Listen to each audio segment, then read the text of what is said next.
வணக்கம். இப்போ நம்ம சமஸ்கிருத மொழியில் கண்ணுக்கு அக்சின்னு சொல்கிறாங்க. தமிழில் கண்ணுன்னு சொல்கிறோம். சமஸ்கிருத மொழியில் வடமொழியில் அக்சின்றாங்க. இந்த அக்சி இந்த சொல்லு எப்படி வந்திருக்கு, கண்லேருந்து எப்படி மாறி அக்சியாக வந்திருக்குன்றதை விளக்கி காட்டுறேன். மீனாட்சி அப்படின்னு சொல்கிறாங்கல்ல, மீனாட்சின்னா மீன் கண், அதாவது மீன் கண்ணி, கயல் கண்ணி அப்படின்றது மீனக்ஷி அப்படின்னு. மீன்ன்றது தமிழ் சொல், அக்சின்றது வட சொல். இந்த அக்சின்ற சொல் எப்படி வந்து பார்ப்போம். கண், இந்த கண்ன்ற சொல்ல பாருங்க, இப்படி எழுதலாம். KYHIN, இது இன். தமிழில் மெய் எழுத்த இந்த மாதிரி எழுதி தான் உலகத்தில் உள்ள எல்லா மொழிகளையும் கலைச்சொற்களை உருவாக்கியிருக்காங்க. இது போக போக உங்களுக்கு புரியும். அதுக்கு உதாரணம் வேணும்னா இங்கே பாருங்கள். ஒன்று அப்படின்றத இந்த ரூ கடைசியில் கடைக்குறைன்னு சொல்கிறோம்ல, அந்த ரூ எடுத்துட்டோம்னா ஒன் அப்படின்னு ஆங்கிலம் ஆயிரும். தமிழ்லேயே அந்த ஒன்றுன்றது இருக்குது. ஒன்று, ஒரு, இடைக்குறையாகவும் கடைக்குறையாகவும் அப்படிலாம் ஆகும். அந்த அடிப்படையில் ஆங்கிலத்தில் கடைசியில் உள்ள ரூ கடைக்குறையாக்க எடுத்துட்டோம்னாக்கா ஒன்னுன்னு ஆகிடும்.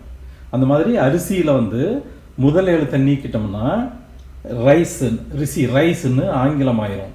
இந்த சி நீக்கிட்டோம்னா மலையாளம் ஆயிரும். இந்த நடுவில் உள்ள ரீயை நீக்கிட்டோம்னா ஆ கி அக்கி அப்படின்னு கன்னடம் ஆயிரும். இது முதல் குறை.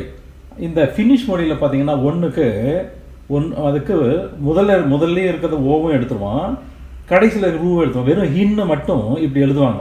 எஹன் அப்படின்னு சொல்லுவாங்க ஃபினிஷ் மொழியில். ஹெஹன் அப்படின்னா ஒன்று அப்படின்னு பொருள். இந்த அடிப்படையில் தான் இந்த மாதிரி தான் இங்கே YHIN இன் அப்படின்னு எழுதியிருக்கேன். இந்த இன்னை இப்படியெல்லாம் எழுதலாம்.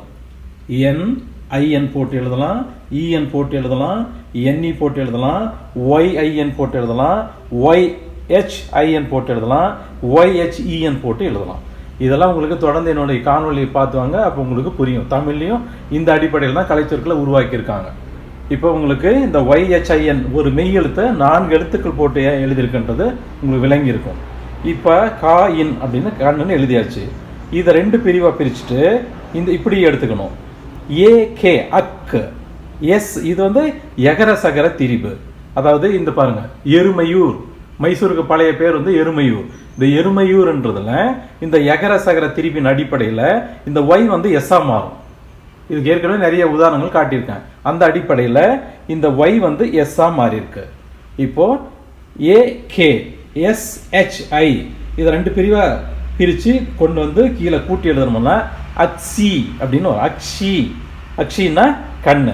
தமிழில் கண்ணுன்ற வேர் சொல்ல இருந்து இப்படி கலை சொல்ல உருவாக்கி வடமொழியில் அக்சி அப்படின்னு எழுதியிருக்காங்க. அந்த இதனால தான் இதுக்கு மீனக்ஷி, மீன் கண்ணி, மீனாட்சி அப்படின்ற சொல்லு வந்திருக்கு. இப்போ கண்ணுன்ற தமிழ் சொல்ல இருந்து அக்ஷி என்ற வட சொல் எப்படி பிறந்ததுன்னு உங்களுக்கு விளங்கியிருக்குன்னு நம்புகிறேன். நன்றி, வணக்கம்.